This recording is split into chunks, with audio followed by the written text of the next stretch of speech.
Elena Carter had always imagined that marriage would be a partnership, an enduring union built on love, trust, and shared dreams.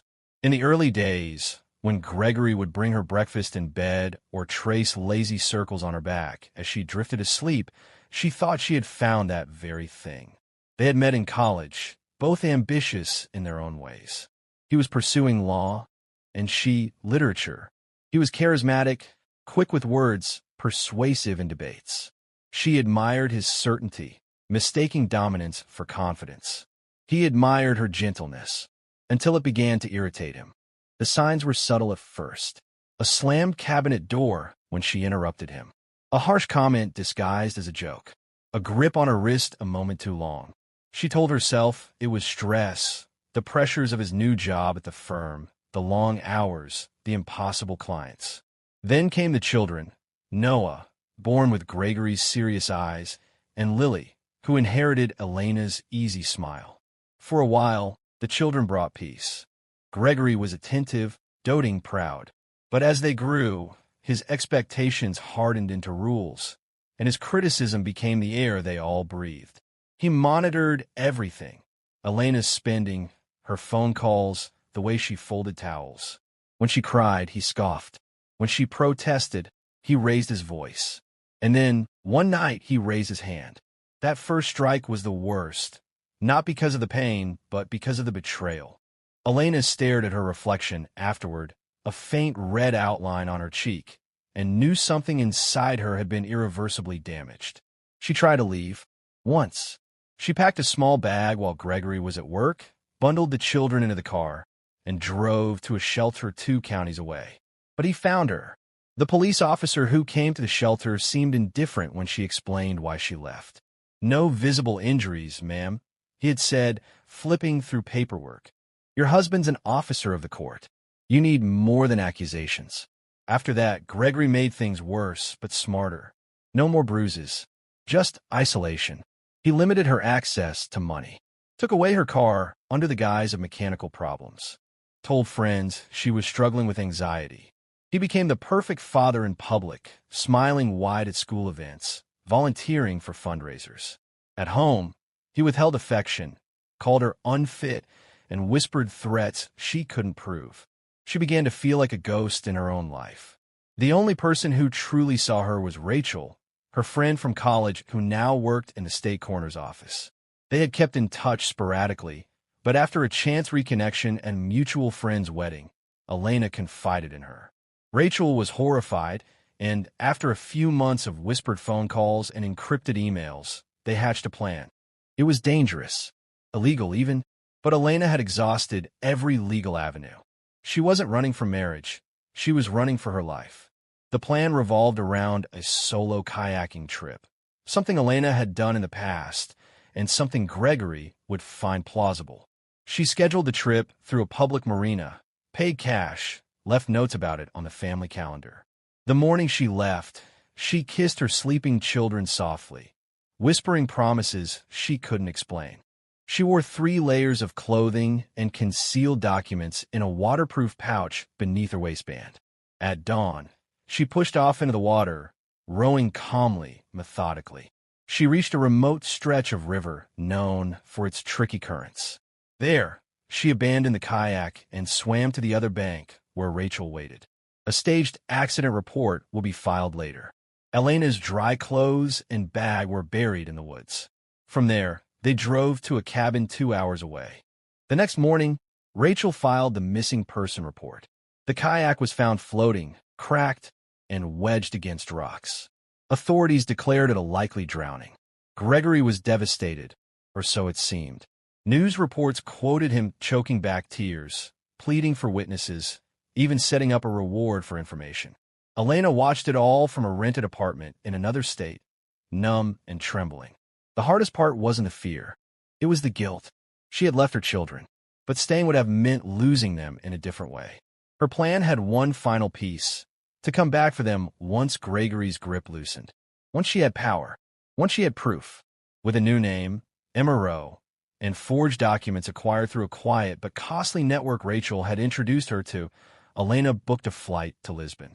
Portugal was chosen for its visa flexibility and the relative ease of blending in. She rented a modest apartment near the coast and began working remotely as a translator, using the language degree she had never put to full use. Every day, she practiced being someone else, a woman with no past, a woman without children. At night, she wept. The time passed slowly at first. She marked birthdays by lighting candles and placing small toys in a memory box. She paid an investigator, Marcos, an ex-cop now in private practice, to track Gregory's movements discreetly. It took months to convince him to take the job, longer still to earn his trust. But once he saw what Gregory had become, erratic behavior, financial misconduct, late-night benders with clients, he was on board. For 5 years, Elena lived like this. She attended therapy under her alias, documenting everything Gregory did. She recorded videos of herself explaining the abuse, the plan, the reasons. She kept all legal documents safely stored, including notarized letters and timestamps, hoping one day they'd be her evidence in court. She stayed alive by imagining the moment she would return and see Noah and Lily again. Her own reflection changed. The softness in her eyes hardened slightly. Her body regained strength she thought she'd lost. Her English remained pristine, but she now spoke fluent Portuguese. She made one friend, a widow who ran a cafe near her apartment. But she never let anyone get too close. Her life had been fractured into two halves before and after the river, and she wasn't sure who she'd become in the process. Then one night, just after her 35th birthday, she received an encrypted message from Marcos. It contained a report from the Department of Child Services. Gregory Carter had lost custody of both children 2 years ago due to substance abuse and endangerment. The children had been placed with a guardian. The file didn't say who. Her hands trembled as she held the report. It was time. She packed carefully. Her forged passport was still valid. She had money saved, her documents organized into a thick binder. She wrote a letter to her cafe friend explaining her sudden departure, then bought a ticket home under her alias. As the plane took off, she looked out over the clouds and whispered their names. Noah, Lily, Mommy's coming. What she didn't know, what she couldn't have imagined, was that the fight ahead would not be about proving she was alive or even proving she was a good mother. The fight ahead would be with the truth itself and the love her children had built in her absence. What she was walking into was not a rescue, but a reckoning, and the past had not stayed buried as neatly as she'd hoped. The plane touched down at JFK Airport beneath a cold, gray sky that felt appropriate for what Elena was about to face. Though she had passed through the gates, her heart pounded with every immigration stamp, every glance from security. She carried her forged identity like a secret too heavy to set down, knowing that one mistake, one unexpected question, could unravel 5 years of sacrifice. But everything was in order. Her passport said Emma Rowe, British national. Her visa aligned with a business purpose. Her voice remained steady. She had trained for this moment like an undercover agent returning to enemy territory. Only this time, the mission wasn't espionage. It was motherhood. She checked into a small hotel in Queens under her alias and spent the first 2 days adjusting to the overwhelming noise of the city she once called home. The American accent she had nearly lost returned quickly, as if it had simply been lying dormant beneath the Portuguese cadence. She used burner phones, encrypted messaging apps, and rotating Wi-Fi networks, old habits she hadn't abandoned. Though her feet were back on U.S. soil, she was still operating in the shadows. Marcos had been thorough. In addition to Gregory's arrest records for DUI and resisting arrest, there were court documents detailing the removal of the children from his home. It was worse than Elena had feared. The house she once lived in, once pristine and orderly, had been raided after Gregory's neighbors reported screaming and the presence of strange men at all hours. He had spiraled, lost clients, been disbarred. His name no longer held power. It triggered unease in courtrooms now. He was out on bail for pending fraud charges, but the damage was done. The state had deemed him unfit, and the children were safe. Somewhere. The only thing missing from Marcos's file was their exact location.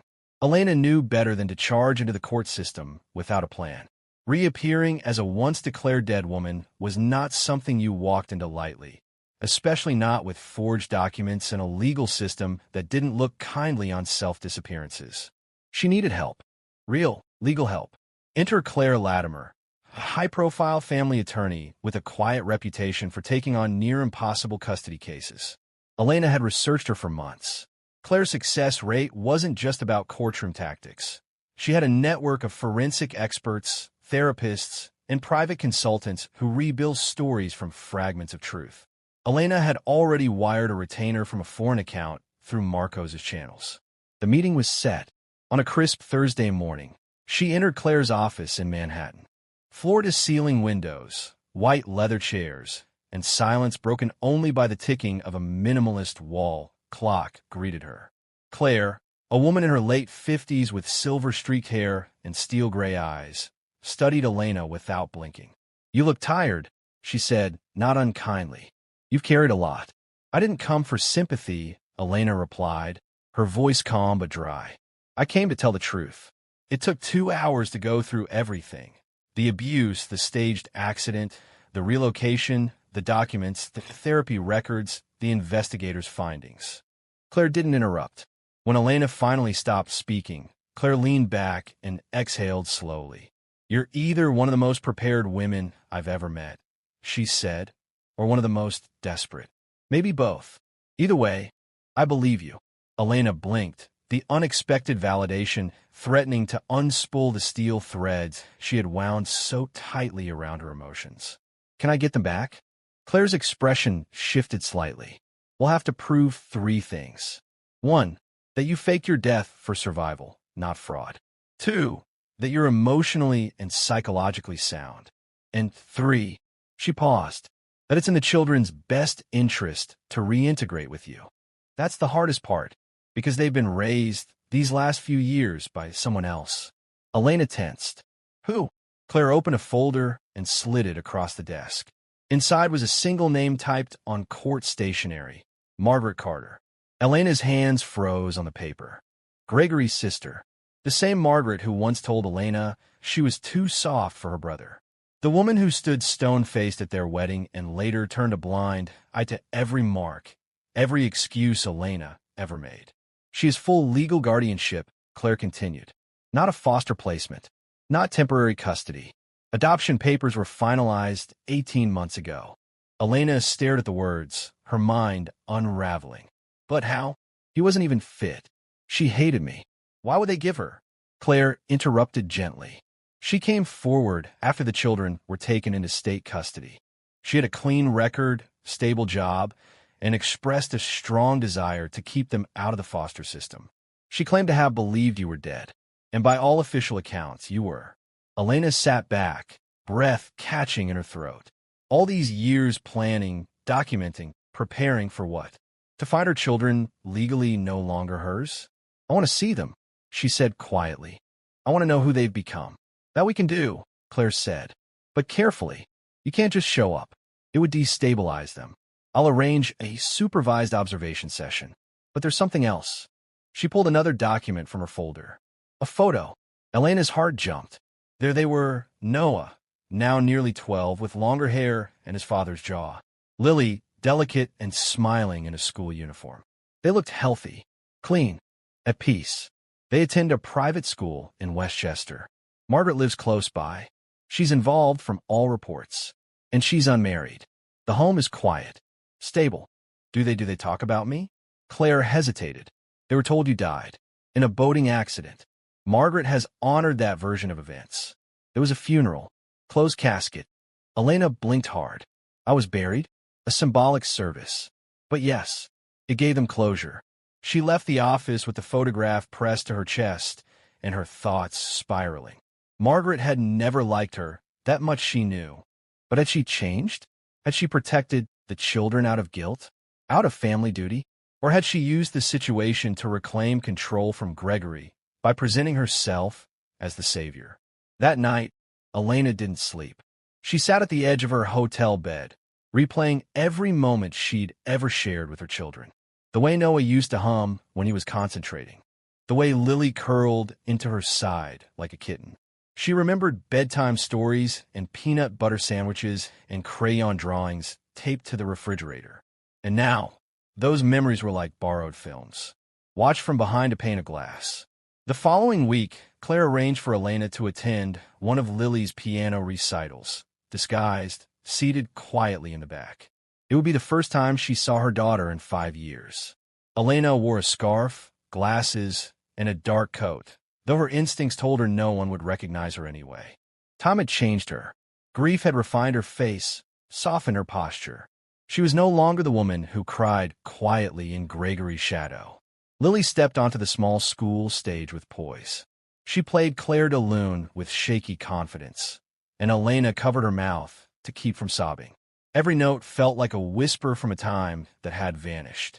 Lily bowed. Applause rang out. Margaret stood near the front row, clapping proudly. After the performance, Elena slipped out unnoticed, her chest aching. This was the secret war, watching from the margins, present but invisible. A mother in hiding, a shadow learning how to breathe again in her children's light. Claire contacted Margaret the next day. She explained the situation carefully, legally, framing it not as an attack, but as an awakening. Margaret was reportedly shocked, then cautious. She agreed to a meeting, not with the children, with Elena. When the day came, Elena stood outside a neutral family services office, her palms sweaty, heart ricocheting in her chest. The door opened, and Margaret walked in. Older, sharper around the edges, but undeniably the same woman who once told Elena to toughen up. They sat across from each other in a room that smelled of coffee and paper.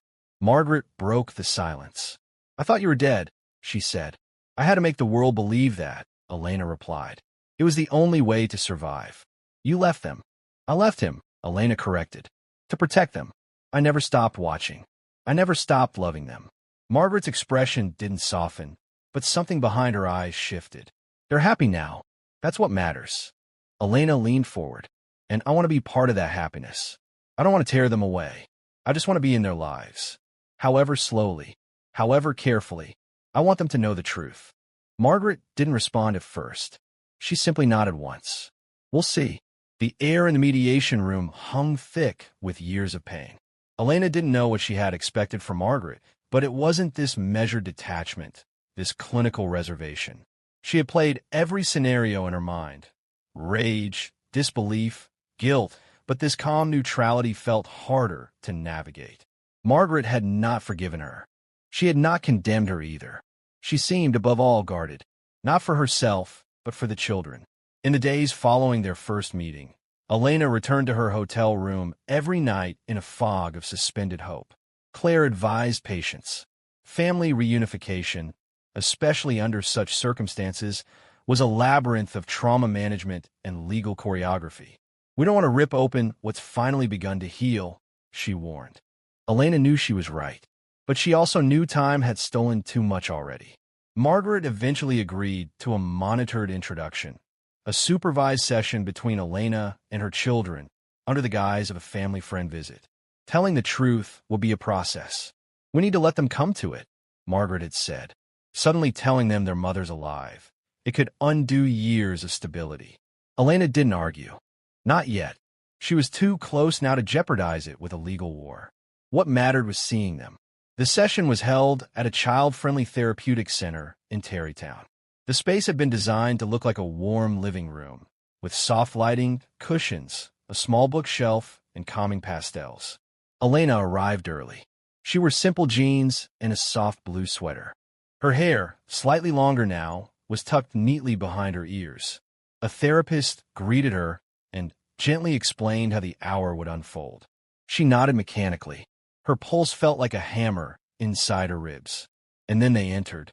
Noah was the first through the door, taller than she remembered, with longer limbs and a quiet presence that mirrored her own. He looked older, but not hardened. Lily came next, her bright brown eyes scanning the room curiously. Margaret followed, pausing just inside the doorway, her posture stiff but her eyes on the children. Elena had rehearsed her greeting 100 times but forgot all of it the moment she saw them. "Hi," she said softly. "You must be Noah and Lily." They nodded politely, cautiously. The therapist smiled and introduced her as Emma, a friend of your Aunt Margaret's. They sat. Elena had brought two small gifts, books she remembered they had once loved. A gesture, a bridge. Lily took hers with a thank you. Noah nodded, but didn't open his. The silence hung gently between them, not yet awkward, but tentative. They spoke about school. Elena asked about their favorite subjects, their hobbies, the dog they now had named Copper. Lily did most of the talking. Noah observed, his eyes occasionally flicking toward her, as if something about her face scratched at a buried memory. When the hour ended, Elena stood slowly. "It was lovely to meet you both," she said, her voice tight with emotion. "Really lovely." Lily smiled. "You remind me of someone. My mom, I think." Elena's breath caught, and the therapist gently stepped in to guide the children out. Noah paused at the door, turning back for one last look. Elena met his eyes and nodded, a silent promise stretching across 5 stolen years. The days that followed were filled with quiet discussions, legal recalibrations, and emotional negotiations. Margaret agreed to another meeting, then another. Slowly, the ice began to thin, and Elena's presence in the children's lives took the shape of a mentor, someone who had known their mother and wanted to support them. But it didn't last. One evening, Claire called Elena with news that upended everything. Gregory Carter had been arrested again, this time for attempting to bribe a former colleague into deleting incriminating emails. The case made headlines. With Gregory back in the media spotlight, questions about his children's custody began to surface. A journalist, digging through old public records, noticed the name Elena Carter listed as presumed deceased and cross-referenced a boat incident with discrepancies in the final report. Then came a whisper online. Was Elena Carter really dead? Margaret was livid. "You promised this wouldn't go public," she hissed over the phone. "You said we would take it slow." "I didn't leak anything," Elena replied. "But maybe it's time they knew the truth." "They are not ready. They're my children." "They were your children," Margaret snapped. "And I have spent the last 5 years helping them grieve you, helping them rebuild. You don't just get to appear like a ghost and call yourself their mother again." Claire intervened before things could escalate further. She scheduled a sit-down, Elena, Margaret, the therapist, and a state-appointed child advocate. It was time to formally discuss next steps. The emotional safety of the children now stood at the center of everything. At the meeting, Elena made her case. "I understand the damage I caused by leaving," she said, her voice shaking but steady. "But I left because I had no choice. I was protecting myself so I could someday protect them. I watched Gregory fall apart from afar, waited until he lost custody, and only then came back. I didn't come to take them away from you, Margaret. I came to be their mother again, in whatever way they need me." Margaret sat still, her hands in her lap, eyes fixed on a speck of dust on the table. After a moment, she spoke. "They're not just your children anymore. I raised them when you were gone. I held them through nightmares. I answered every time they asked why their mommy died. I signed every school paper. I took them to every doctor appointment. So yes, maybe you birthed them, but I mothered them." Silence followed. Then the therapist, a middle-aged woman with a calm presence, said something that reframed everything. "What if they could have both of you?" It wasn't a perfect solution. There was no map for this kind of reunion, but a framework began to emerge. Joint guardianship, not legal co-parenting in the traditional sense, but shared involvement, supervised at first, then gradual. The children would be told the truth, but gently, with the support of a child psychologist. Elena would not move into their lives like a storm, but like spring after a long winter. Carefully, softly. The first time they were told, Lily cried. Noah sat frozen. Margaret was there, holding their hands. Elena was not allowed in the room, but the therapist later said the process, though painful, was not catastrophic. The children asked questions. Hard ones. Why did she leave? Why didn't she come back sooner? Why had no one told them? In time, they met her again, this time with the truth between them. Elena apologized, over and over. Not defensively, not with excuses, just with the quiet grief of a mother who had missed 5 birthdays, 5 first days of school, 5 years of bedtimes and skinned knees, and laughter echoing in a house she no longer knew. Noah asked the hardest question one afternoon during a quiet walk in the park. If you loved us, why didn't you take us with you? Elena knelt to meet his eyes. Because I couldn't protect you from him yet. I was weak and scared, and I thought if I stayed close, I'd lose everything. But I was wrong. I lost you anyway. He didn't answer, but he didn't pull away when she hugged him. That night, Margaret sent her a message. Just one sentence. Maybe they still need you. It was the first olive branch. A crack in the dam. Weeks passed. School meetings became shared. Elena was invited to Noah's science fair. Lily asked her to read a bedtime story over video chat. It wasn't a movie ending. The children had changed. They didn't run into her arms with wide eyes and music swelling in the background. But they let her in, slowly. They watched. They asked. And sometimes they smiled. One afternoon, after a joint family therapy session, Elena lingered as Margaret packed up the children's snacks. I used to think you hated me, Elena said quietly. Margaret didn't look up. I didn't know you. Not really. And I was angry at you for marrying my brother. You were right to be. Margaret finally looked at her. Her eyes weren't warm, but they weren't cold either. You've changed. You're stronger. I had to be. Margaret nodded. Keep showing up. That's what matters now. As spring arrived, Claire filed paperwork to formalize a shared custody arrangement. It would take time. There would be assessments, court reviews, supervised weekends. But for the first time in half a decade, Elena felt like she was rebuilding, not hiding. At night, she began writing letters. One for each year she had missed. She filled them with memories, photos, drawings. They weren't just for Noah and Lily. They were for herself. Proof that, even in the shadows, she had never stopped being their mother. It had been 3 months since Elena was reintroduced to her children. 3 months of awkward meetings, soft smiles, heavy silences, and small, fragile triumphs. There was no roadmap for a mother returning from the dead. Every interaction was a negotiation, not with the court or Margaret, but with the past, with grief, with memory, with the children themselves, who had learned to live in a world where she no longer existed, and now had to make space for someone they only remembered in dreams.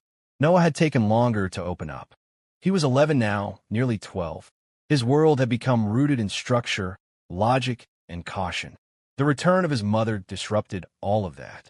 His questions came late at night, in quiet moments when Elena least expected them. Once, in the car after a school event, he asked, "Do you think you would have stayed gone forever if Dad hadn't lost us?" The question gutted her, but she answered honestly, "No, I was just waiting for the right moment, when I could keep you safe and not have to hide anymore." He didn't say anything after that, but he didn't close the door on her either. Lily was different. At 8, she had fewer memories to battle. Her love came in bursts, a drawing left on Elena's seat, a spontaneous hug at the park, the way she asked if Elena liked strawberry yogurt the way she used to. For Lily, Elena's return was a story in progress, a new chapter that still had room to grow. But even she had her questions. "Did you cry when you were gone?" Lily asked one afternoon as they walked along the riverbank. It was a warm Sunday, and Elena had been granted her first unsupervised visit. "Every day," Elena replied, squeezing her hand gently. "Not because I didn't want to be gone, but because I missed you both so much." "Did you have pictures of us?" "Yes, in a little box I kept hidden under my bed. I looked at them all the time." "Did you talk about us?" "To everyone I trusted. I told them how much I loved you, how funny you were, how brave your brother was." Lily smiled faintly, and then, after a beat of silence, she asked, "Can I see the box?" Elena promised to show her next time. Despite the progress, the road was still uneven. Elena had to walk a careful line, respecting the life Margaret had built, participating without overwhelming. It wasn't about reclaiming the role of mom in the traditional sense. It was about carving out something new, something authentic. The courts, the therapists, the guardians, they all watched carefully, evaluating each step. But what none of them could fully understand was that the real work wasn't happening in case notes or session reports. It was happening in moments, the way Noah looked to her for advice on a science project, The way Lily reached for her hand when crossing the street. The way both children asked, "Will you be there next time?" And she always was. Then, in early June, Margaret invited Elena to the house. It was unexpected. Until then, all interactions had occurred in neutral locations: parks, libraries, therapy centers. The house had been off limits. But Margaret had called her one evening, voice low and tired, and said, "Maybe it's time they see you here." In their world, Elena arrived with trembling hands. The house was both familiar and alien. The front porch still had the same creaky step. The garden she once tended had new flowers now, different colors, different order. Inside, the walls were painted a soft gray. The furniture was practical. Photos of the children lined the hallway. Lily as a ballerina, Noah with a soccer trophy, the two of them at the beach with Copper, their golden retriever. And in the corner, an old frame she hadn't expected, a photo of her holding newborn Lily, her face tired but glowing. Margaret noticed her looking. "They always ask for photos," she said, coming up beside her. "I didn't want them to forget everything." "Thank you," Elena whispered, surprised by the sting of tears. Dinner was simple: pasta, salad, lemonade. The children were chatty, relaxed. Elena helped set the table, and Lily insisted she sit next to her. Afterward, they played a board game in the living room. Noah beat everyone, grinning shyly as Lily groaned in defeat. It felt, if only for a night, like a family again. Not the same family, but a new, tentative version. As the evening wound down, Margaret asked Elena to stay back after the children went to bed. They sat at the kitchen table, the hum of the dishwasher in the background. "I've been thinking," Margaret began, fingers tapping her glass. "About what's next." Elena waited, heart tight. "I'll never pretend what you did was right. You disappeared. You made me pick up the pieces. But I also understand now that you didn't vanish because you wanted to. You vanished because you had to." Elena said nothing. There was nothing to add that hadn't already been spoken in tears and therapy. Margaret continued, "The kids love you. I can see it. And it's not just memory. It's now. It's real. They need you. But they also need stability. This house, this school, this rhythm, it's what they've known for years. I can't rip that away from them just because you're back." "I'm not asking you to," Elena said quietly.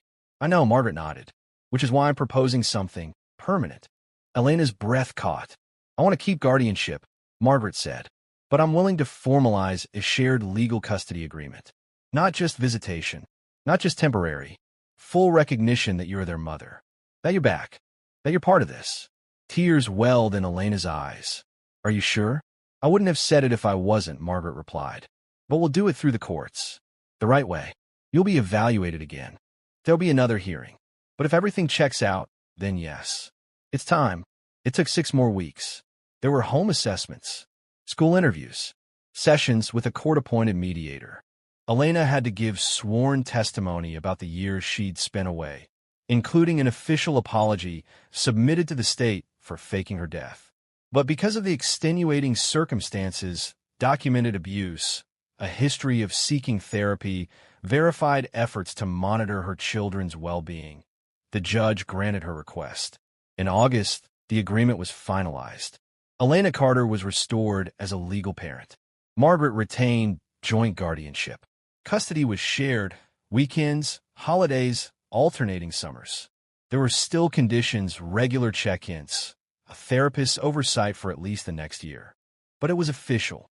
She was back. The first night the children spent at her small apartment, Elena sat on the floor of the living room, watching them build a fort out of blankets and chairs. Copper snored softly nearby. Lily was wearing one of Elena's old T-shirts. Noah was reading aloud from a book they used to love. When they went to bed, Elena tucked them in with the practiced gentleness of a woman who had replayed this scene in her mind every night for half a decade. And then she sat on the sofa and wept. Not out of sadness, but out of something deeper, relief perhaps. Or peace, or maybe just the overwhelming realization that even after everything, she had made it back. Not to the life she once had, but to the children she still loved. In the fall, she returned to work part-time, remotely again. She enrolled in a parental support group for reuniting families.